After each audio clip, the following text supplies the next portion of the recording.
So before you tonight, we have a grant request to apply for funds to do some development at LolaClydePark. And for those of you that don't know, LolaClyde is located on the corner of Polk and Rodeo.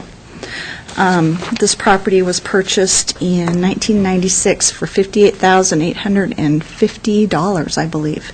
And since that time, the only development that has taken place is the bridge that you can see in this picture. And I believe that it was built in approximately 2008.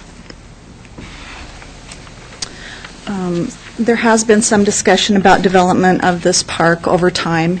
And this is actually a student diagram that was brought forth to the city, I think it was in 2008. But there has been several different exercises done by U of I students looking at proposed development of this park. Tonight what we're looking at is a Idaho Department of Parks and Recreation grant application. And as I move on further, you'll see that we're proposing to submit two separate applications. What we're looking at under the Idaho Department of Parks and Rec is the Recreational Trails Program, which this year has $2 million in it.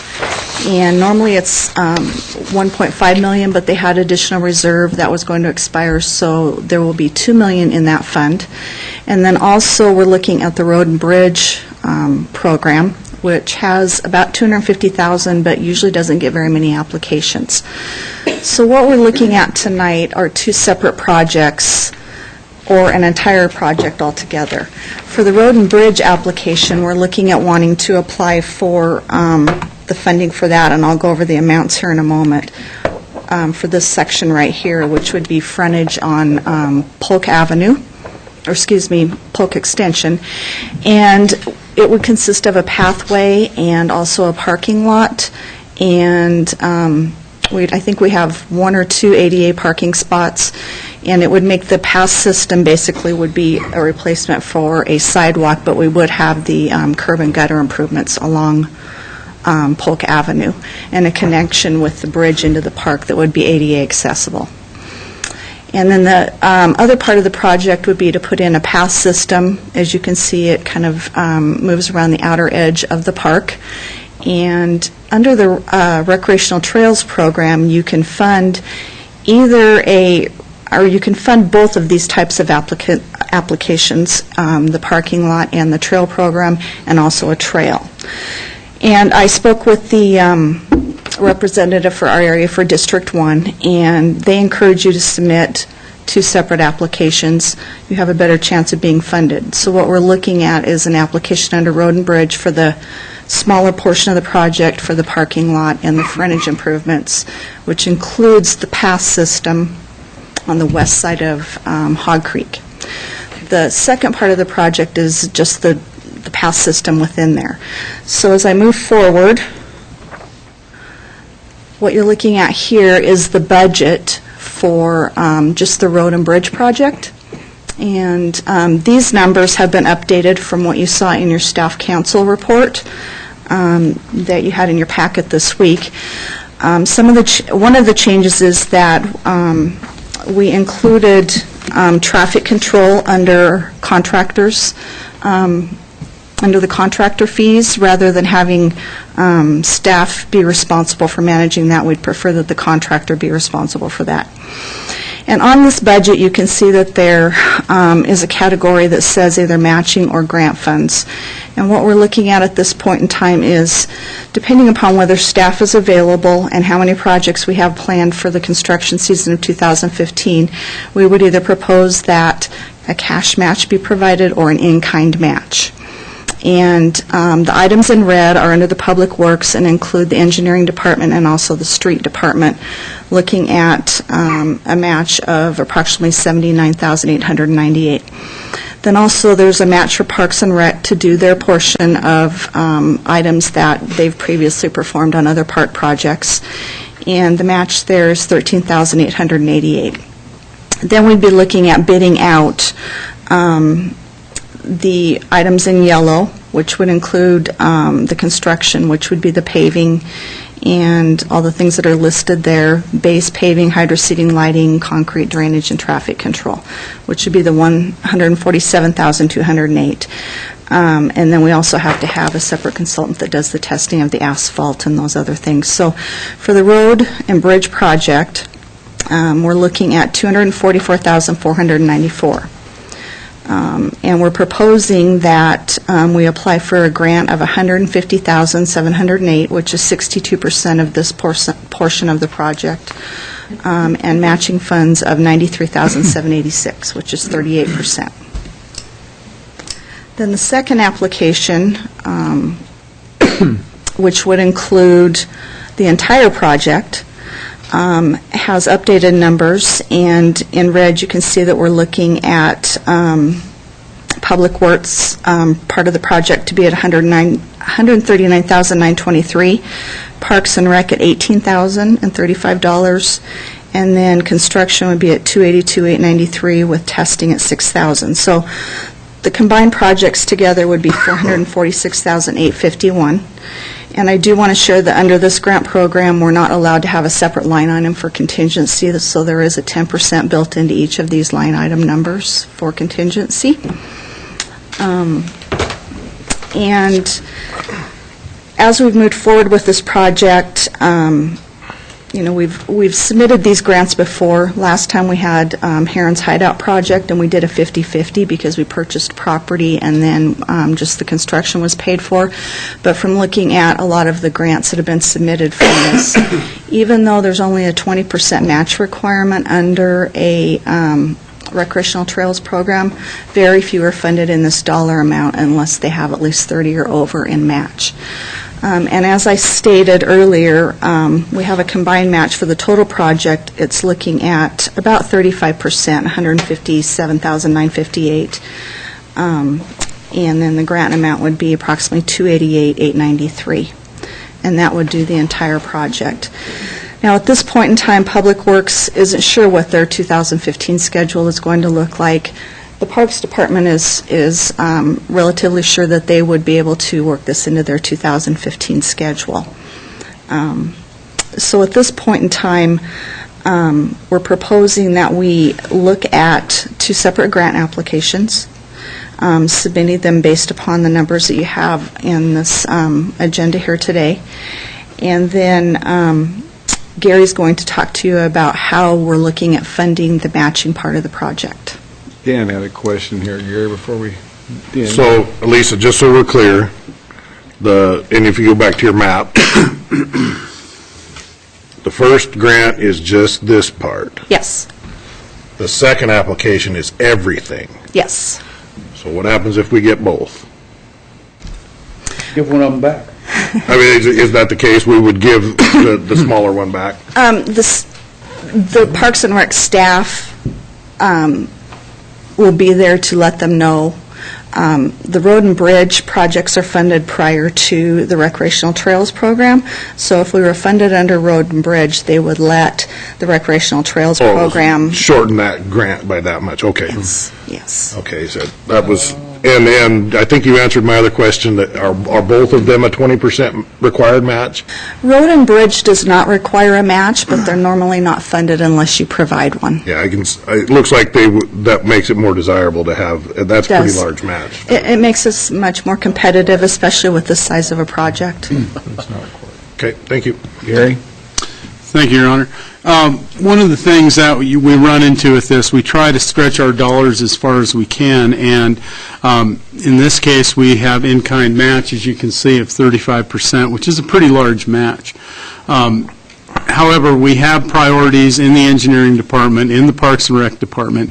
We anticipate we will be able to meet these grant obligations. If the priorities change and we're unable to meet those grant obligations, then we will look to fund these with cash in the FY 2015 budget cycle. So either way, if we're able to do it with in-kind, which is what we fully expect, but if it turns out that we're unable to do that, that will come before you in the FY 2015 budget. Walter? Lisa, you may have said it, I may have missed it. The timing on this, the applications are due when, and you anticipate answers when? The application is due next Friday, which is always the last Friday of the month, so my goal is to submit it on Wednesday. It's 15 copies of each. The Recreational Trails Program does not make decisions until probably September, August or September. And the Road and Bridge Program would probably be in June or July. So, following up with Gary, you're going to need to budget cash against these when you do the 15 budget this spring and summer without knowing the answer. We won't have the answer as to whether we have that portion of the grant or not, but we will know what the priorities are in these departments by that time. Exactly, but you're going to have to be prepared to do it either by in-kind work or by cash before you know whether or not we've got a project. Yeah, and by that time, the departments will be able to give their feedback and determine whether they'll be able to meet the in-kind match requirement. Okay. Just a couple of other items to share. We have another upcoming project that will be built summer of 2014, maybe summer of 2015, we're not sure. The section of Polk right here will be completing the sidewalk that connects to the sidewalk that was put in when the Hillsides or Greensides project was put in. And there's also a connecting path system. If you look right where the driveway is right in here, that is a part of the Greensides development. It's a public system, a trail system that meanders throughout that project. And then also PCEI has a trail system that's right in here. So, this makes it a much more fundable project. Not all of it will be ADA accessible, but the part within our project will be.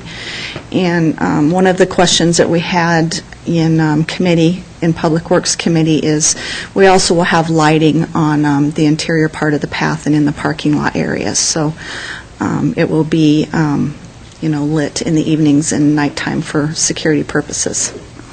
Tom? I have a few questions. I'm wondering, you just mentioned the sidewalk piece here. Within that, I've noticed coming southbound on Polk Street, the road narrows suddenly at one point, and there's a really big pothole in the. I'm wondering if that composition of that roadway is going to be modified when we do the sidewalk piece. Yes. It just seems real dangerous for right-leaning traffic, like bicycles or people that are hugging the right side of the road in their cars, and it sounds like. Yes, and I know the street department did some work there last year, and I think it has settled, so I'm Okay. thinking maybe this summer they'll look at grading that again, and then the other side of the street will be taken care of with the sidewalk system. Okay, thanks. And then I'm wondering if there is overlap funding here. I'm wondering if, there's this undeveloped piece of rodeo here, if there's any sidewalk work or curb work or anything that could be moved over, or is that just not allowed within the scope if it's not described right now in the application? Without having the money to go ahead and do all the improvements on rodeo, Not the whole thing, I'm just talking about that little section on that side of it. At this point, we haven't planned for that. That could be a potential future application. I did want to add that we will be putting in ADA accessible curb ramps and also a crosswalk on the corner of Rodeo and Polk that will connect to the sidewalk project. It'll be placed there for crossing. So some of the street improvements will include that, but as far as anything down Rodeo, we haven't planned for that right now. Sure. Go ahead, May. Tom. And then, I've mentioned this before, but there is a very wet area right here. I would recommend that the final path design swing out a little bit away from this wet area and just avoid that, just because, it'll be a problem. And I did share your recommendation with the engineering department, So and we just haven't they can- updated this design, but when they They- do the survey and the staking and all that, we'll certainly take that into consideration. And we actually have, with the Polk project, we're looking at doing some in-kind mitigation where we would do some plantings in that exact area Okay, for the good. Polk project. Okay, and the last thing was, you mentioned that the only development before has been the bridge, but about the same time of the bridge, or perhaps a little bit before, there was some re-meandering of the stream and a lot of planting, and maybe it's already in the thing. So, all right, thanks. I will refer to that in the application because, yes. It's probably not, okay, thanks. John? Coming to this late, how did this Lola Clyde Park development come to the forefront? We've got a lot of parkland that needs to be developed. Why this? Dwight, I guess, probably could answer that. I will tell you, one of the reasons why is because this funding's available for recreational trails, and it's normally not this amount of money, so it was taking advantage of this part of the project, but I'll let Dwight address those other items. That's a pretty big reason. And also, we've done it's still preliminary, but a forecast of priorities of our various parks, undeveloped parks, and this is right up at the top. And they based it on accessibility's the primary thing. A lot of the other properties you can't get to yet, so we can't develop them. This one is very developable. It's sort of in the same category as Joseph Street Fields. It's just ready. We just had to get some funding and to get it going. The big hang-up of this particular park has always been the road improvements, and this one particular grant takes care of a huge chunk of that if we get it, and which will open up the rest of the park for fairly easy development. Thank you. Walter? Mr. Mayor, I'd make a motion we approve submittal of the grant applications to the Idaho Department of Parks and Recreation for development of Lola Clyde Park as submitted. Second. Okay, Walter made the motion to approve this. Tom seconded it. I will start the roll call with Art. Aye. Aye. Aye. Aye. Okay, and that is a done deal, 6-0.